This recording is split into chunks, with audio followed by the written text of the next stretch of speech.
আমি বলতে চাই, আমি বিশ্বস্ত, আমাকে দায়িত্ব দেন, আমাকে 5 বছর সময় দেন, পুরো দেশের শিক্ষা সিস্টেম চেঞ্জ করে দেবো ইনশাআল্লাহ। প্লে গ্রুপ থেকে দাঁড়ান প্লে গ্রুপ থেকে নিয়ে মাস্টার্স পর্যন্ত এমন শিক্ষানীতি প্রণয়ন করা সম্ভব যে আমাদের বাচ্চারা একদম প্লে থেকে মাস্টার্স পর্যন্ত বাংলা, ইংরেজি, অঙ্ক এবং জেনারেল সাবজেক্টগুলোর সাথে কোরআন হাদিসের একটা অপূর্ব সমন্বয়ে পড়াশোনা করবে ইনশাআল্লাহ। একা করে দিতে পারবো ইনশাআল্লাহ তাআলা। আমাকে এরকম 100 জন শিক্ষাবিদ দেন, 100 জন আলেম ওলামা দেন, একটা প্যানেল করে দেন, পুরো দেশের শিক্ষা চেঞ্জ করে দেওয়া যাবে ইনশাআল্লাহ।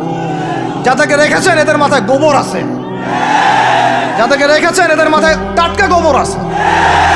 বইপত্রগুলোর অবস্থা দেখেছেন? বইপত্রগুলো ঘাটাঘাটি করেছেন? সমকামিতা প্রমোট করছে আমাদের দেশের মধ্যে, ট্রান্সজেন্ডার প্রমোট করছে আমাদের দেশের মধ্যে, আমাদের বাচ্চা কাচ্চা কচি কাঁচা বাচ্চাদেরকে শারীরিক শিক্ষার নামে যৌন শিক্ষা দিচ্ছে। এগুলো আমাদের মুসলমানদের শিক্ষা?